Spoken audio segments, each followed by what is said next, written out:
Yay, more email, said no one ever. But it is a fact of contemporary life for teachers, students, and just about everyone else. So here are my top 5 features in Gmail to help you improve your workflow and get you through your email efficiently and effectively. Starting with number 5, use filters and labels. So these are labels over here, and filters are what get things into those labels. Now this might seem like really obvious advice, but I see a lot of people who haven't taken the time to set these up, and they have 2,000 emails sitting in their inbox, and they certainly do not know what's there.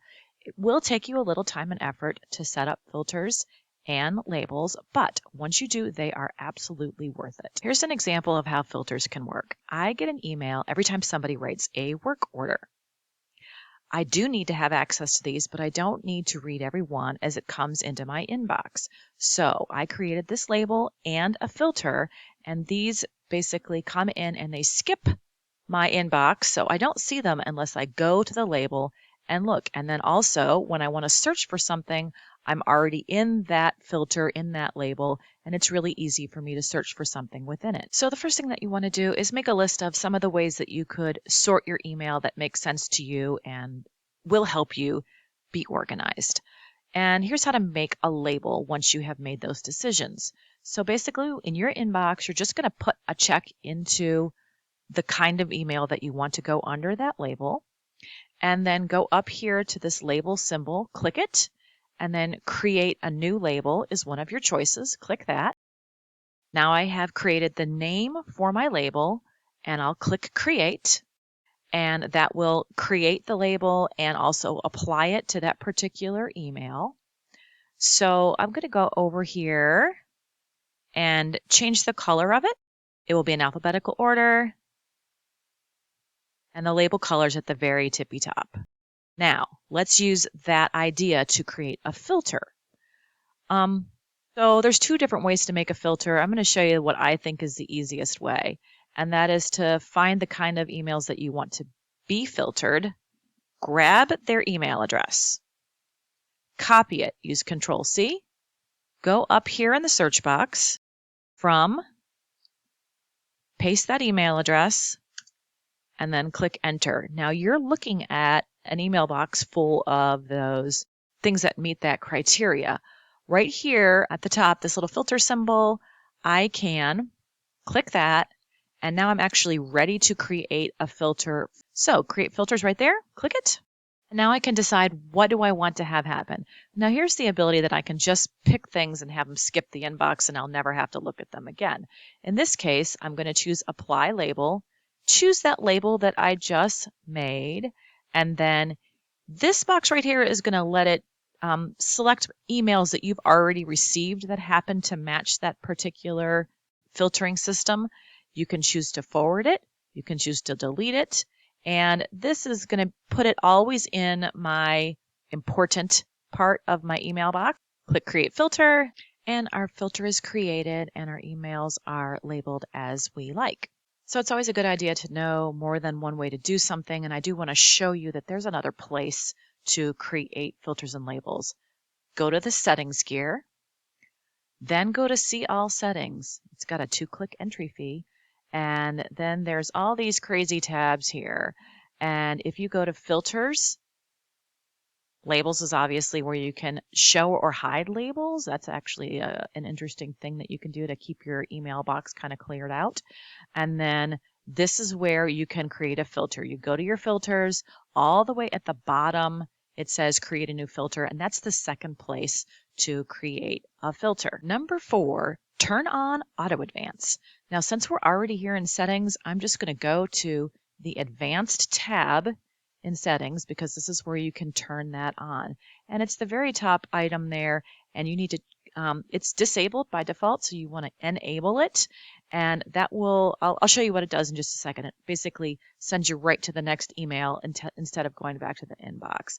There's some other things here you might be interested in turning on. Templates allows you to send canned responses to people, so you can just, without retyping something, you can make some custom keyboard shortcuts. I don't love this one, but this unread messages icon lets you see in your tab how many messages are sitting in your inbox. But let's talk about auto advance. When you're in your inbox and you're opening emails and reading them, after you're done reading it and you decide you're going to do whatever it is you're going to do with this, whether I delete it or archive it or send it back to the inbox, the very next email underneath that email will simply open up rather than me going back to the inbox. So I can just sit here and click through these, kind of even get an eyeful of what's there and just keep going. And that lets me move through really quickly with the feature called Auto Advance. My number 3 tip is hover and snooze. So here we are, and you might have noticed these, maybe you didn't know what they did, but as you hover over each email, 4 icons appear. This one will instantly archive. Click, click, click right through those. Super simple. This one will instantly send something directly to the trash. Keep in mind, once you toss something in the trash, in 30 days, you will no longer have access to it. When I archive things, that makes them searchable forever. This is very nice if you like to organize yourself in this way. This just lets you, it's going to leave it in the box that it's sitting in, but it's going to show it as read. Do you see how that sort of grayed out? So I can mark things as read. And then the last button here is snooze. And this is super clever. So if I want something to come back later because I just don't have time to look at it right then, I can actually send it out of my inbox and it will drop back in later on. Well, what if I decide that I was just kidding, JK, and I really want to look at it? Well, it actually lives over here. There we go, under snoozed. And if we go there, we should see that email that I just sent there. And there it is. Tip number 3A, use your smartphone and the Gmail app. You can look at a subject line, make a quick decision, and then just swoosh it away. Number 2, use bulk action. Bulk action lets you take care of hundreds of emails all at one time. I'm demonstrating here in my promotions tab, so I'm not risking anything terribly important.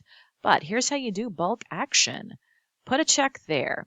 You'll see a blue message right here, which you might miss. So if you're one of those people with 2,000 emails sitting there, this is a way to get rid of them very quickly. Just click those blue words. Now you've selected everything in that particular box that you're in, and do with it as you will. So there's the garbage can, and there's the archive. Confirm bulk action, and my promotions tab is empty. Now that sparks joy. And number 1, don't answer email all day long, unless you're in a customer service job, and then you have to. For everyone else, pick a time and set a timer, and when it goes off, stop. Go out there in the real world, teach kids, or learn, or give some love and attention to someone who needs it, like you. Here's a timer that I like. I found it in the Chrome Web Store. It is called Easy Timer. It'll be linked below. And I like it because it's simple. So I want to work on email for 20 minutes. I click that right there, choose 20 minutes, click start, and it is putting me on a timer. And when the timer sounds, it's tools down, people. Have a great day filled with love and learning. And if you need anything at all, see your ITRT.